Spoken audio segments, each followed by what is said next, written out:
قرآن پاک میں اللہ تعالیٰ نے فرمایا ہے سبحان الذی اسری بعبدہ لیلا من المسجد الحرام الی المسجد الاقصی الذی بارکنا حولہ لنریہ من آیاتنا انہ هو السمیع البصیر. سورۃ بنی اسرائیل آیت نمبر 1.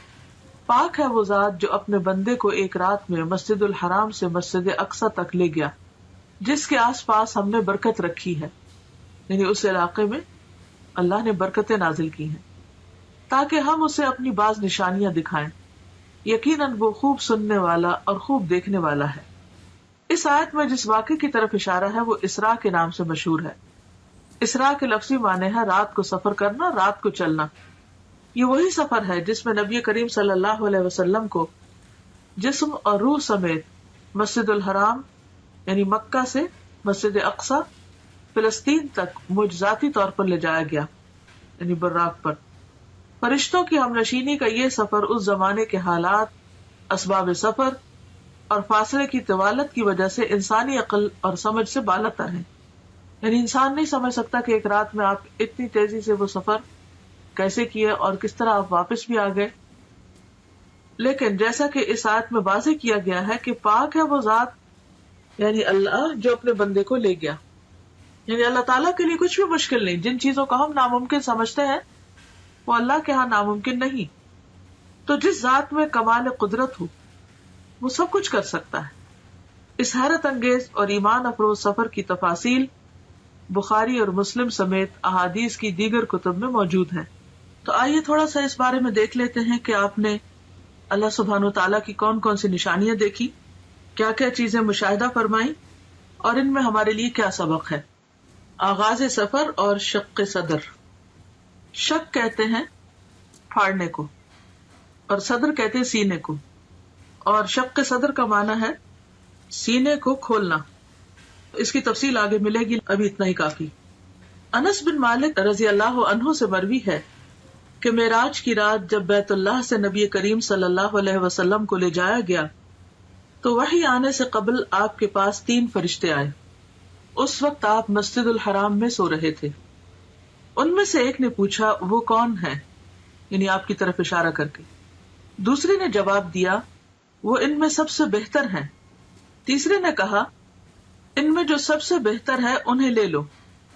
اس رات اتنا ہی واقعہ پیش آیا اور نبی صلی اللہ علیہ وسلم نے اس کے بعد انہیں نہیں دیکھا یہاں تک کہ وہ دوسری رات آئے جبکہ آپ کا دل دیکھ رہا تھا اور آپ کی آنکھیں سو رہی تھیں لیکن دل نہیں سو رہا تھا. تمام انبیاء کی نیند ایسی ہی ہوتی ہے. انہوں نے آپ سے کوئی بات نہ کی یہاں تک کہ آپ کو اٹھا کر چاہے زمزم کے پاس لٹایا. چاہ کہتے کنویں کو، یعنی زمزم کے کنویں کے پاس. یہاں جبریل علیہ السلام نے اپنا کام سنبھالا اور سینہ مبارک گردن تک خود اپنے ہاتھ سے چاک کیا. چاک کیا یعنی کاٹا، اور سینہ اور پیٹ کی تمام چیزیں نکال کر انہیں اپنے ہاتھ سے زمزم کے پانی سے دھویا. جب خوب دھو چکے تو آپ کے پاس سونے کا ایک تشت لایا گیا. تشت پلیٹ کو کہتے ہیں، جیسے ٹرے وغیرہ. اس میں سونے کا ایک بڑا پیالہ تھا جو حکمت اور ایمان سے پر تھا، یعنی بھرا ہوا تھا. اس سے آپ کے سینے اور گلے کی رگوں کو پر کر دیا، یعنی بھر دیا. وہ حکمت اور ایمان انڈیل دیا سینے اور گلے کی رگوں کو. سینہ مبارک پھر سے سی دیا گیا. صحیح بخاری کتاب التوحید. اور بہت سے لوگ اس بات پر حیران ہوں گے اور پریشان بھی ہوں گے کہ یہ کیسے ممکن ہے کہ کسی کا سینہ چاک کر دیا جائے.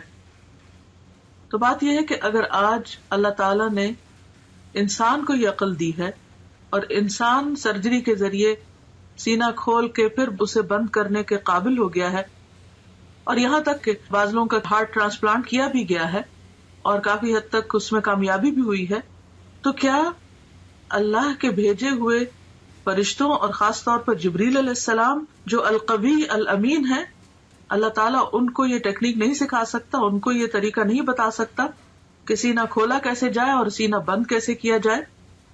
تو یہ بھی اللہ کی نشانیوں میں سے ایک نشانی ہے، اور ایسا علم ہمارے ایمان بالغیب کا ایک ٹیسٹ ہے بیسیکلی، کہ کیا ہم اس پر ایمان رکھتے ہیں.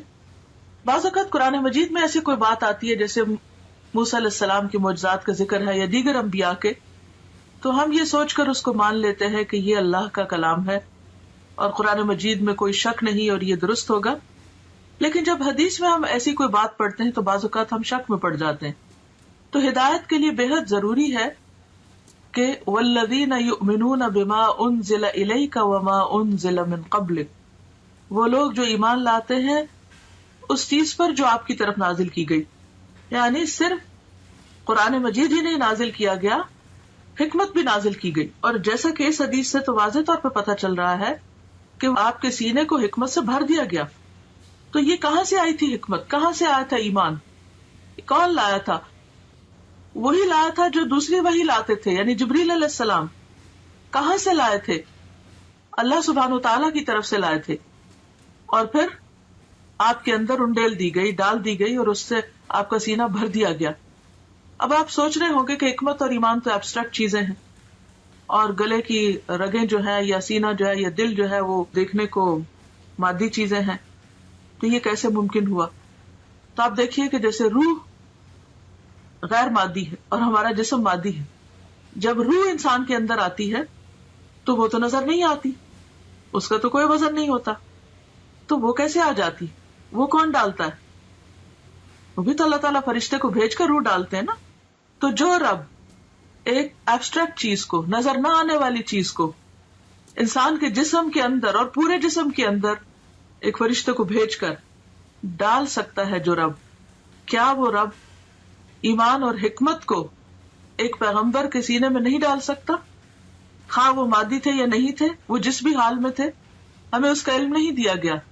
ہمارا فرض بنتا ہے اس پر ایمان لانا، کیونکہ یہ ایمان بالغیب ہی کی ایک قسم ہے. تو یہ سفر کا آغاز تھا، یعنی آپ نے ابتدا میں کچھ نشانیاں دیکھی اور ان کو محسوس کیا، اور خواب میں آپ کو چیزیں دکھائی گئیں. اس کے بعد پھر کیا ہوا؟ مسجد الحرام سے مسجد اقصی تک اسراء کا واقعہ، اور اسراء عربی میں کہتے ہیں رات کے وقت سفر کرنے کو. اس کے بعد آپ کے پاس شراب، دودھ اور شہد کے برتن لائے گئے. آپ نے دودھ پسند فرمایا. جبریل علیہ السلام نے کہا آپ نے فطرت پائی، آپ کو ہدایت نصیب ہوئی، اور آپ کی امت کو بھی. یہ مسند احمد کی روایت کا حوالہ ہے.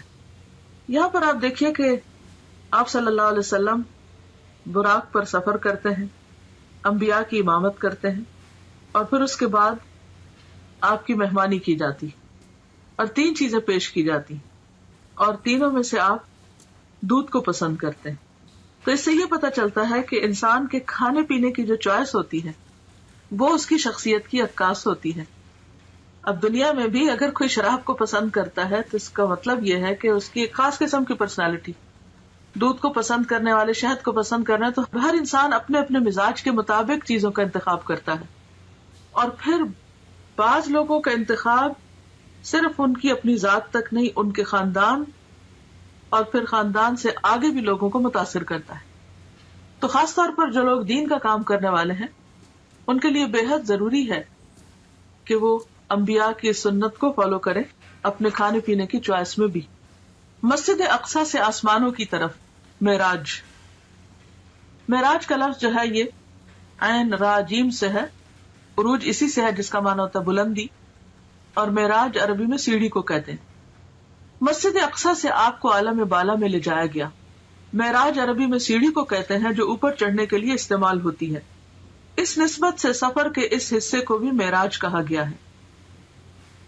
بیشتر مفسرین کے نزدیک سورۃ النجم کی درج ذیل آیات واقع معراج کی دلیل ہیں. سورۃ النجم آیت 13 to 18 یعنی 13 سے 18 تک. وَلَقَدْ رَآهُ نَزْلَةً أُخْرَى عِنْدَ سِدْرَةِ الْمُنْتَهَى عِنْدَهَا جَنَّةُ الْمَأْوَى إِذْ يَغْشَى السِّدْرَةَ مَا يَغْشَى مَا زَاغَ الْبَصَرُ وَمَا طَغَى لَقَدْ رَأَى مِنْ آيَاتِ رَبِّهِ الْكُبْرَى. اور ایک مرتبہ پھر اس نے سدرۃ المنتہا کے پاس اس کو اترتے دیکھا. کس نے کس کو دیکھا؟ محمد صلی اللہ علیہ وسلم نے جبریل علیہ السلام کو دیکھا. اس کا مطلب یہ کہ آپ سدرۃ المنتہا تک تشریف لے گئے جہاں پاس ہی جنت المأوا ہے. سدرہ کہتے ہیں بیری کے درخت کو. اس وقت سدرہ پر چھا رہا تھا جو کچھ چھا رہا تھا، یعنی نور وغیرہ. اس کی وضاحت یہاں نہیں کی گئی، لیکن مراد یہی ہے. نہ نگاہ چندھیائی نہ حد سے متجاوز ہوئی. یعنی نہ نگاہ چندھیائی. چندھیائی کا مطلب یہ ہے کہ جب ہم مثلا سورج کی طرف دیکھتے ہیں تو ہماری آنکھیں کیسے ہو جاتی ہیں، ایک دم ہم سکویز کرنے لگتے ہیں آنکھوں کو. یہ چندھیانا ہوتا ہے، یعنی پوری طرح آنکھ کھول کے نہ دیکھنا. تو نہ نگاہ چندھیائی نہ حد سے متجاوز ہوئی، یعنی جہاں تک دیکھنے کا حکم تھا وہی تک ٹھہری رہی، اس سے آگے نہیں گئی. اور اس نے یعنی محمد صلی اللہ علیہ وسلم نے اپنے رب کی بڑی بڑی نشانیاں دیکھی. تو یہ آیات اس بات پر دلیل ہے کہ آپ صلی اللہ علیہ وسلم اس رات صرف مسجد اقصی تک نہیں بلکہ آسمانوں پر تشریف لے گئے، اور صرف آسمانوں تک نہیں سدرۃ المنتہا تک گئے، اور وہاں تک تشریف لے گئے جہاں نہ کوئی انسان گیا، نہ کوئی جن اور نہ کوئی فرشتہ. مندرجہ بالا آیات میں نبی کریم صلی اللہ علیہ وسلم کے آسمانوں کی طرف جانے اور سدرۃ المنتہا اور اس کے آس پاس کی چیزوں کو دیکھنے کا ثبوت ملتا ہے. سفر آسمان. مسجد اقصی میں تمام انبیاء کی امامت کے بعد سواری کے لیے براق پیش کیا گیا. آپ دوبارہ اس پر سوار ہو کر پہلے آسمان تک گئے. جبریل علیہ السلام نے آسمان کا دروازہ کھلوایا. فرشتوں کی طرف سے پوچھا گیا کون ہے؟ جبریل علیہ السلام نے فرمایا میں جبریل ہوں. پوچھا گیا ساتھ کون ہے؟ بتایا گیا محمد صلی اللہ علیہ وسلم ہے. پوچھا گیا ان کو پیغام الہی دے کر بھیجا گیا ہے؟ جبریل علیہ السلام نے کہا ہاں. تب اندر والے فرشتے نے سن کر کہا مرحبا، آپ بہت اچھے آئے. آپ فرماتے ہیں میں وہاں پہنچا تو آدم موجود تھے علیہ السلام. اس سے کیا بات پتہ چلتی کہ کسی کے گھر میں داخل ہونے سے پہلے، کسی کے خاص علاقے میں داخل ہونے سے پہلے دروازہ کھٹکھٹانا، اپنا نام بتانا، اجازت ملنا اور پھر داخل ہونا، یہ ہے صحیح طریقہ. اور اس وقت آپ دیکھیے کہ آسمان کے جو فرشتے ہیں وہ صرف یہ سن کر نہیں دروازہ کھول دیتے کہ جبریل موجود ہے، حالانکہ جبریل علیہ السلام کی قدردانی آسمانوں میں بھی اور زمین پر بھی. اس کے باوجود جب وہ کہتے ہیں میں جبریل ہوں تو وہ یہ نہیں کہتے دھڑ سے دروازہ کھول دے، نہیں، پوچھتے ہیں کہ ساتھ کون ہے. اور ساتھ کون ہے؟ سب انسانوں میں سے عظیم چنے ہوئے انسان. بتایا گیا محمد صلی اللہ علیہ وسلم. اب اتنا کہنے پر بھی دروازہ نہیں کھلتا. پوچھتے ہیں کہ کیا ان کو پیغام الہی دے کر بھیجا گیا؟ کیا اللہ تعالیٰ نے بلایا ہے؟ جبریل نے کہا ہاں. تب فرشتے نے سن کر کہا مرحبا. اس سے یہ پتہ چلتا ہے کہ فرشتے کس قدر امانت دار ہیں، کس قدر ڈیوٹیفل ہیں. ان کو جو کہا گیا ہے وہی کرتے ہیں. یفعلون ما یؤمرون. اچھا ہمارا حال کیا ہوتا ہے کہ ہم فوراً ایکسائٹمنٹ میں اپنی حدود سے آگے بڑھ جاتے ہیں. اچھا فلاں، بس فلاں کے لیے تو کوئی قید ہی نہیں، کوئی حد ہی نہیں اور کوئی ریسٹرکشن ہی نہیں. دنیا میں آپ دیکھیے کہ جو وی آئی پیز عام طور پر ہوتے ہیں یا مخصوص قسم کے لوگ ہوتے ہیں، بعض اوقات ان کے لیے کوئی قانون نہیں ہوتا اور سمجھتے کہ وہ ہر قانون سے بالا ہے اور وہ جہاں سے چاہے داخل ہو جائے اور جو چاہے کرے. اور اگر کسی کو روکا جائے تو وہ اس کو انا کا مسئلہ بھی بنا لیتا ہے کہ میری بے عزتی کی گئی ہے. لیکن یہاں پر آپ دیکھیے کہ جبریل علیہ السلام بھی اس قانون کی پابندی کرتے ہیں اور بہت آرام کے ساتھ جواب دیتے ہیں، اور پھر جتنا سوال پوچھا جاتا ہے اتنا ہی جواب دیتے ہیں، اور پھر نبی صلی اللہ علیہ وسلم کا تعارف کراتے ہیں، اور اس کے بعد دروازہ کھلتا ہے. جب دروازہ کھلتا ہے تو آپ صلی اللہ علیہ وسلم آدم علیہ السلام کو دیکھتے ہیں. جبریل نے کہا کہ یہ آپ کے باپ آدم ہیں. اس سے پتہ چلتا ہے کہ گائیڈڈ ٹور تھا اور جبریل علیہ السلام ساتھ ساتھ تعارف کرا رہے تھے. تو ہمارے سیکھنے کی بات یہ بھی ہے کہ ہمارے پاس اگر کوئی گیسٹ آئے یا ہم اس کو کوئی ٹور دلوا رہے ہوں تو اس کی رہنمائی بھی کرنی چاہیے کہ وہ کس سے مل رہا ہے، کہاں جا رہا ہے. کیونکہ ہم ازیوم کر لیتے ہیں کہ خود ہی ٹھیک ہے، یا کثر نفسی سے کام لیتے ہیں کہ اچھا اب یہ کیا بتانا، تو یہ جب پوچھیں گے تو ہم بتا دیں گے، تو نہیں پوچھے تو نہ صحیح. اس میں ضروری حد تک معلومات دی جا رہی ہیں اور ساتھ یہ بھی بتایا جا رہا ہے کہ انہیں سلام کیجیے. حالانکہ نبی صلی اللہ علیہ وسلم سے بڑھ کر سلام کرنے والا کون تھا؟ تو نبی صلی اللہ علیہ وسلم فرماتے کہ میں نے انہیں سلام کیا تو آپ نے جواب دیا، یعنی آدم علیہ السلام نے، مرحبا فرزند صالح، نبی صالح، اور آپ کی نبوت کا اقرار کیا. یہ صحیح بخاری کی روایت ہے کتاب التوحید. حالانکہ عمر میں حضور صلی اللہ علیہ وسلم بعد میں آئے، یعنی آپ کے بچوں میں سے، تو بعض اوقات ہم بچوں سے ایکسپیکٹ کرتے ہیں کہ وہ ہمارا ادب کرے اور وہ ہمیں زیادہ اپریشیٹ کرے، لیکن آدم علیہ السلام خود آگے بڑھ کر مرحبا کہتے ہیں اور بہت محبت بھرے کلمات کہتے ہیں، فرزند صالح، نبی صالح، اور پھر آپ کی نبوت کو بھی مانتے ہیں۔ اس سے ایک بہت اچھی بات پتہ چلتی ہے کہ اگر بچے کبھی والدین سے زیادہ ترقی کر جائیں، مرتبے اور مقام میں، اسٹیٹس میں آگے بڑھ جائیں، تو اس صورت میں اس اسٹیٹس کو اکنالج کرنا، اولاد کو اپریشیٹ کرنا، ان کو ان کا مقام دینا، یہ بھی پیغمبرانہ اخلاق میں سے ہے۔ اور اس میں آپ دیکھیں کہ وہ انہیں صالح کہہ کے پکارتے ہیں، نیک۔ یہ کوئی خوشامد نہیں تھی یا کوئی جھوٹی تعریف نہیں تھی۔ اگر کسی کے اندر کوئی خوبی ہے تو اس خوبی کا ذکر کر دینا اخلاص کے ساتھ، اچھے آسن انداز میں، دوسرے کو اچھے لقب سے پکارنا، یہ بھی ایک بہترین اخلاق ہے۔ بعض اوقات جب کوئی چھوٹا ہوتا ہے نا عمر میں ہم سے، تو خواہ مرتبے میں بڑا بھی ہو تو ہم صرف نام لے لے کے پکارتے ہیں، یہ ظاہر کرنے کے لیے کہ ہم عمر میں بڑے ہیں یا ہم کسی بھی اعتبار سے بڑے ہیں، اور یہ تو چھوٹا ہے، اگر اس کے اندر کوئی خوبی ہے بھی تو بھی اس کو اکنالج نہیں کرتے۔ مثلاً بعض اوقات ایسا ہوتا ہے کہ آپ کا کوئی شاگرد بہت ترقی کر جاتا ہے، علم حاصل کر کے بڑے مرتبے پہ پہنچ جاتا ہے، تو اب آپ اس کو یہ نہ سوچیں کہ چونکہ یہ میرا شاگرد ہے اس لیے زندگی بھر یہ میرے سے کم ہی رہے گا، نہیں، وہ آپ سے زیادہ بھی آگے جا سکتا ہے۔ تو ایسی صورت میں اس کے علم کو، اس کے تقویٰ کو یا کسی بھی چیز کو اکنالج کرنا جو ہے یہ بھی ضروری ہوتا ہے۔ ایک اور روایت ہے کہ آپ نے آسمان دنیا میں ایک بزرگ شخص کو بیٹھے دیکھا جس کے دائیں اور بائیں صرف کچھ صورتیں نظر آئیں۔ دائیں طرف دیکھتے تو وہ بزرگ ہنستے اور بائیں طرف دیکھتے تو روتے۔ میں نے جبریل سے پوچھا یہ کون ہے؟ تو جواب دیا گیا آدم ہے۔ یہ دوسری روایت میں آتا ہے۔ یہ دائیں جانب والی اور بائیں جانب والی صورتیں ان کی اولاد ہیں۔ دائیں طرف یعنی رائٹ ہینڈ والے جنتی ہیں اور بائیں طرف والے دوزخی ہیں، اس لیے ایک طرف دیکھ کر ہنستے ہیں اور دوسری طرف دیکھ کر روتے ہیں۔ یہ صحیح بخاری کی روایت ہے۔ نبی کریم صلی اللہ علیہ وسلم فرماتے ہیں جبریل مجھے لے کر آگے بڑھے اور دوسرے آسمان تک پہنچے، پھر اسی طرح سوال و جواب ہوئے۔ وہاں مجھے عیسیٰ اور یحییٰ علیہ السلام ملے جو باہم خالہ زاد بھائی بھی ہیں۔ جبریل علیہ السلام نے کہا یہ یحییٰ اور عیسیٰ علیہ السلام ہیں، انہیں سلام کیجیے۔ میں نے سلام کیا، دونوں نے جواب دیا، پھر کہا مرحبا برادر صالح اور نبی صالح، اور آپ کی نبوت کا اقرار کیا۔ پھر اسی طرح ان سے کچھ باتیں ہوئیں۔ صحیح بخاری کی روایت ہے۔ اس سے پتہ چلتا ہے کہ جس آسمان پہ بھی آپ جا رہے تھے وہاں سلام دعا ہو رہی تھی، اور یہی ہم مسلمانوں کا بھی شعار اور طریقہ ہونا چاہیے کہ جس سے بھی ملے تو پہلی چیز سلام دعا۔ اس کے بعد مجھے لے کر تیسرے آسمان کی طرف چڑھے اور دروازہ کھلوایا۔ پوچھا گیا کون؟ جبریل نے کہا میں ہوں۔ پوچھا گیا تمہارے ساتھ کون ہے؟ انہوں نے کہا محمد صلی اللہ علیہ وسلم۔ پوچھا گیا ان کے پاس پیغام الہی دے کر بھیجا گیا ہے؟ جبریل علیہ السلام نے کہا ہاں۔ فرشتوں نے یہ سن کر کہا مرحبا، آپ بہت اچھے آئے۔ دروازہ کھولا گیا، وہاں پہنچے تو دیکھا کہ وہاں یوسف علیہ السلام موجود ہے۔ جبریل علیہ السلام نے کہا یہ یوسف علیہ السلام ہے، سلام کہیے۔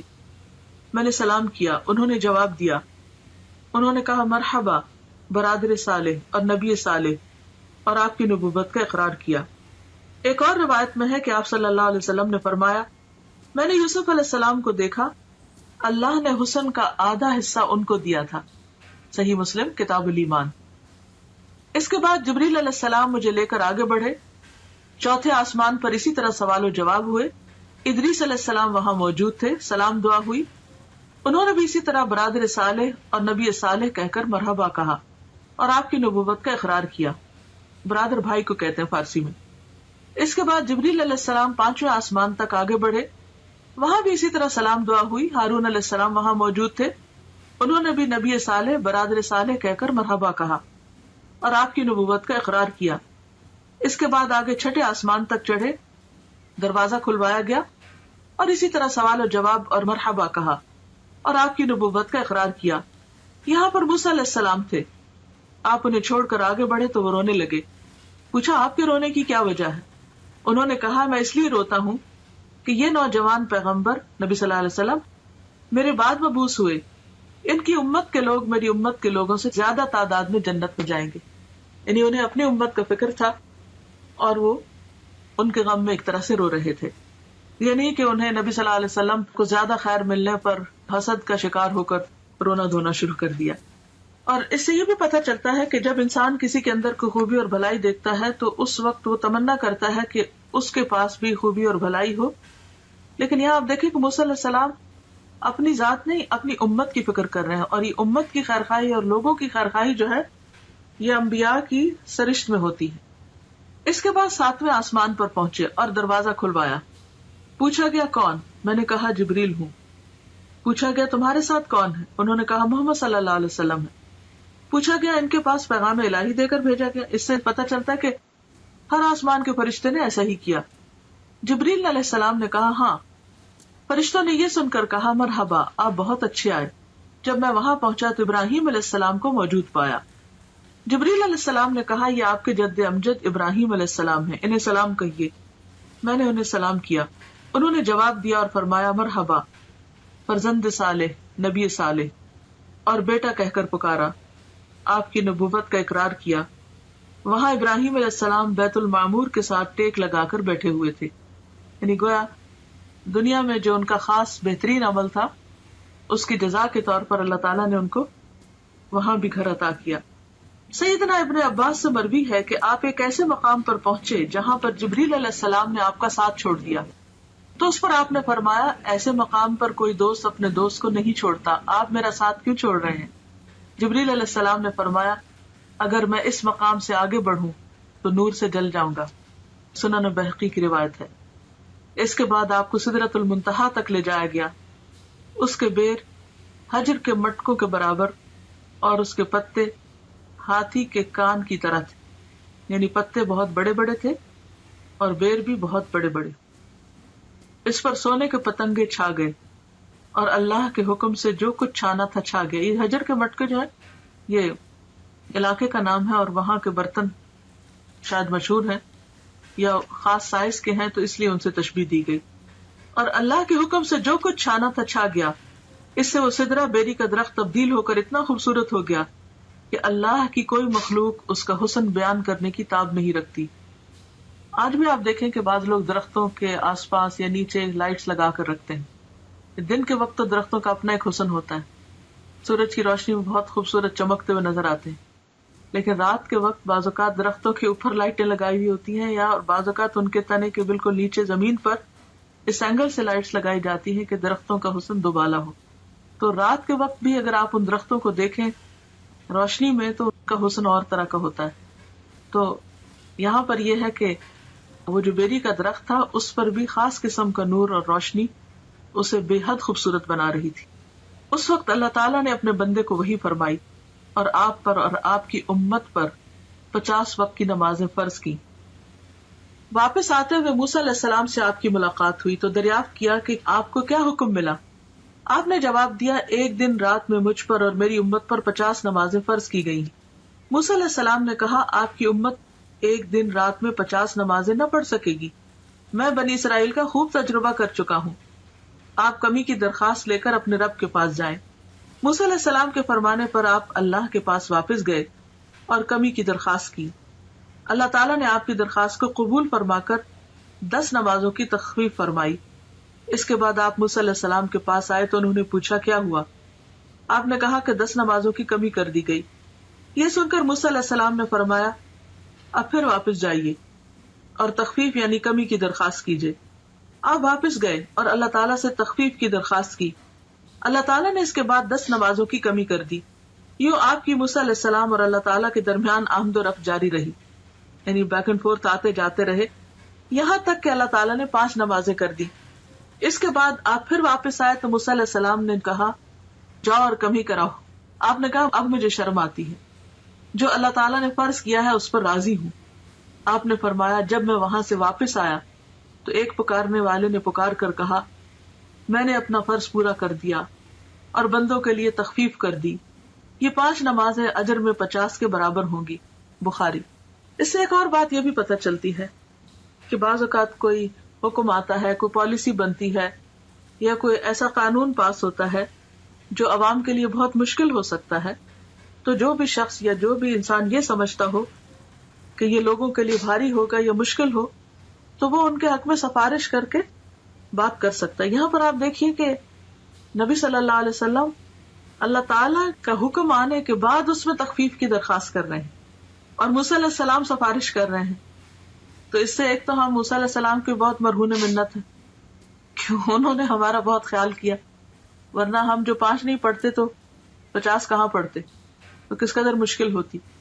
اور پھر دوسری طرف یہ ہے کہ نبی صلی اللہ علیہ وسلم بھی اللہ سبحانہ وتعالیٰ کے پاس جا کر بار بار عرض کرتے ہیں, اور اللہ سبحانہ وتعالیٰ اپنے بندوں پر اس قدر مہربان ہے کہ 5 کرنے کے باوجود اجر 50 ہی کا رکھا.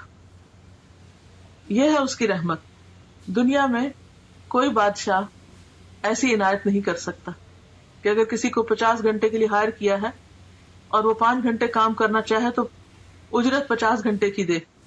اس کے علاوہ چند اور مشاہدات دیگر کتب میں مذکور ہیں. سورۃ البقرہ کی آخری 2 آیات بھی عرش کے خزانے سے عطا کی گئیں, یعنی اسی موقع پر جب نمازوں کا حکم دیا گیا. نہر کوثر اور جنت کا مشاہدہ. سدرۃ المنتہا پر بہت سے عجائبات کا مشاہدہ کرنے کے بعد رسول اللہ صلی اللہ علیہ وسلم نے فرمایا, پھر مجھے جنت میں لے جایا گیا تو میں نے وہاں دیکھا کہ موتیوں کے قبے ہیں اور اس کی مٹی کستوری ہے. کستوری خوشبو کا نام ہے جو ہرن کی ناف سے نکلتی ہے, بہترین قیمتی قسم کی خوشبو ہے. تو یعنی مٹی سے بھی خوشبو آ رہی تھی. مٹی کی دنیا میں بھی خوشبو ہوتی ہے نا, لیکن وہاں کی خوشبو کستوری جیسی تھی. جنت میں آپ نے نہر کوثر کا مشاہدہ فرمایا. حضرت انس سے روایت ہے کہ نبی کریم صلی اللہ علیہ وسلم نے فرمایا, میں ایک نہر پر آیا, اس کے دونوں کنارے موتیوں اور قبوں کے تھے, یعنی چھوٹے چھوٹے جیسے پرلز کے چھوٹے چھوٹے ڈیونز تھے. میں نے پوچھا جبریل علیہ السلام یہ کیا ہے؟ جبریل علیہ السلام نے کہا یہ کوثر ہے. صحیح بخاری. یعنی آپ کو وہ نہر جو عطا کی گئی, انا اعطیناک کل کوثر کہہ کر, وہ بھی آپ کو دکھائی گئی. ابراہیم علیہ السلام کو امت محمد صلی اللہ علیہ وسلم کے نام خصوصی پیغام. ابن مسعود بیان کرتے ہیں کہ رسول اللہ صلی اللہ علیہ وسلم نے فرمایا, معراج کی رات میری ملاقات حضرت ابراہیم علیہ السلام سے ہوئی. انہوں نے کہا, اے محمد صلی اللہ علیہ وسلم, اپنی امت کو میری طرف سے سلام کہیے. تو ہم سب کو کیا کہنا چاہیے؟ وعلیکم السلام. اور ان کو بتائیے کہ جنت کی مٹی بڑی عمدہ ہے, اس کا پانی میٹھا ہے, لیکن وہ چٹیل میدان ہے, یعنی اس میں کچھ اگانے کی ضرورت ہے, اور اس کی کاشتکاری سبحان اللہ والحمد للہ ولا الہ الا اللہ واللہ اکبر ہے. اللہ پاک ہے اور تمام تعریف اللہ ہی کے لیے ہے, اس کے سوا کوئی الہ نہیں, اور اللہ سب سے بڑا ہے. جامع الترمذی. تو اس سے کیا پتہ چلتا ہے کہ ہمیں کثرت کے ساتھ اللہ کا ذکر کرتے رہنا چاہیے تاکہ جنت خوب ہری بھری ہو جائے. دنیا میں پودے لگانے کو, خاص طور پر جن لوگوں کو گارڈننگ کا شوق ہوتا ہے, وہ کبھی راضی ہوتا ہی نہیں. ایک کے بعد ایک قسم کا پودا, یہاں بھی جگہ خالی ہے, اس کونے میں یہ لگ جائے, یہاں بڑا درخت لگ جائے, یہاں چھوٹا لگ جائے. تو یہ امیجن کیا کریں, دنیا کے آج کل تو ویسے بھی سمر ہے اور ہر طرف پھل پھول لگے ہوئے ہیں, تو اسے دیکھ کر ہمیشہ جنت کا سوچا کریں کہ کتنی گرینری چاہیے, کیسا باغ چاہیے. پھر آپ دیکھ لیجئے کہ کتنا ذکر کرنا ہے. غیبت کرنے والوں کا انجام بد, یعنی جہاں آپ نے اچھی اچھی چیزیں دیکھی وہاں پر آپ نے جہنم کے کچھ نظارے بھی دیکھے. انس رضی اللہ عنہ سے روایت ہے کہ رسول اللہ صلی اللہ علیہ وسلم نے فرمایا, معراج کے موقع پر میرا گزر ایسے لوگوں کے پاس سے ہوا جن کے ناخن پیتل کے تھے, براس کے. وہ اپنے چہروں اور سینوں کو نوچ رہے تھے. میں نے پوچھا, جبریل علیہ السلام یہ کون لوگ ہیں؟ جبریل نے کہا, یہ وہ لوگ ہیں جو لوگوں کا گوشت کھایا کرتے تھے اور ان کی غیبت کرتے تھے, یعنی دوسروں کو بدنما کرتے, دوسروں کے عزت پر حملہ کرتے, اور آج ان کی اپنی شکل جو ہے وہ خود بگاڑ رہے ہیں. بے عمل خطباء کا عبرتناک انجام. انس رضی اللہ عنہ سے روایت ہے کہ رسول اللہ صلی اللہ علیہ وسلم نے فرمایا, میں نے معراج کی رات کچھ لوگوں کو دیکھا کہ ان کے منہ آگ کی کینچیوں سے کاٹے جا رہے ہیں. میں نے پوچھا, جبریل یہ کون لوگ ہیں؟ جبریل نے کہا, یہ آپ کی امت کے وہ خطیب ہیں, سپیکرز ہیں, جو لوگوں کو تو بھلائیوں کا حکم دیتے ہیں اور خود ان پر عمل نہیں کرتے, حالانکہ وہ کتاب بھی پڑھتے ہیں بس وہ نہیں سمجھتے. یہ شرح السنہ کی روایت ہے. یعنی دوسروں کو نصیحت اور خود میاں فضیحت. اوروں کو نیکی کا حکم دینا اور خود اس پر عمل نہ کرنا، یہ بھی ایک بہت سیریس میٹر ہے. جب ہم کسی کو بھی کچھ کہنے جا رہے ہوں تو اپنے آپ کو بھی ضرور ساتھ ساتھ شامل کر لیں. بیان اسراء اور معراج پر اہل مکہ کا رد عمل. اسی رات نبی کریم صلی اللہ علیہ وسلم واپس مکہ تشریف لائے. مولانا ظفر علی خان نے کیا خوب کہا ہے، زنجیر بھی ہلتی رہی بستر بھی رہا گرم، ایک پل میں سر عرش گئے آئے محمد صلی اللہ علیہ وسلم. یعنی آپ ایک ہی رات میں آسمان پہ جا کے واپس آ گئے، اور یہ سب کچھ معجزانہ طور پر ہوا، اور یہ بھی اللہ کی قدرت اور اللہ کی عظمت کی دلیل ہے کہ وہ جو چاہے کرے. اگلی صبح آپ نے قوم کو گزشتہ رات کے بارے میں بتایا. صحیح مسلم ہے کہ اللہ کے رسول صلی اللہ علیہ وسلم نے فرمایا، معراج کا یہ واقعہ جب میں نے مشرکین مکہ کو سنایا تو انہوں نے اس کی تردید اور تکذیب کی. کسی نے تالیاں بجائیں، کسی نے تعجب اور انکار کے ساتھ ہاتھ اپنے سر پہ رکھ لیا. کچھ لوگ ابو بکر کے پاس گئے اور انہیں اس کی خبر دی. وہ ایک پیکر صدق کو ایمان تھے. کہنے لگے، اگر یہ بات آپ صلی اللہ علیہ وسلم نے فرمائی ہے تو سچ فرمائی ہے. لوگوں نے کہا، آپ بھی ان کی تصدیق کرتے ہیں؟ آپ نے جواب دیا، میں تو اس سے بھی بڑی بات پر آپ کی تصدیق کرتا ہوں. آسمان سے صبح و شام جو خبر آتی ہے میں اس میں بھی آپ کو سچا مانتا ہوں. اسی پر ان کا لقب صدیق ٹھہرا. اب دیکھیں کہ جہاں یہ اتنا بڑا اعزاز تھا اور آپ نے اتنا کچھ دیکھا، وہاں اس کا ذکر اتنی شدید مخالفت اور لوگوں کے اندر شکوک و شبہات کا ذریعہ بن گیا. گویا ان کا ایک امتحان تھا. اور اس موقع پر جو حقیقی معنی میں ایمان لانے والے تھے، جن کے رہنما ابو بکر صدیق ہیں، انہوں نے اپنے عمل سے آپ صلی اللہ علیہ وسلم کی اس فعل کی تصدیق کی اور صدیق کا لقب پایا. حقیقی ایمان وہی ہے جو ہر طرح کے شک و شبہ سے بالا ہو.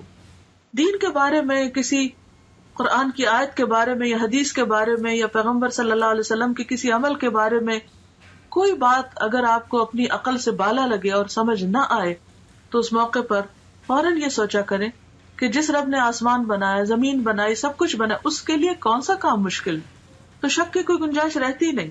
شکوک و شبہات جو ہے یہ منافقت کو جنم دیتے ہیں.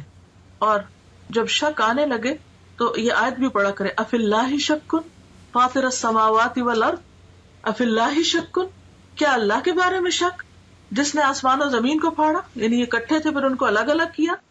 یعنی جس نے اتنا بڑا کام کیا، کیا اس کی ذات میں یا اس کے احکامات میں یا اس کے کسی بھی کارنامے میں یا قدرت میں شک کیا جا سکتا ہے؟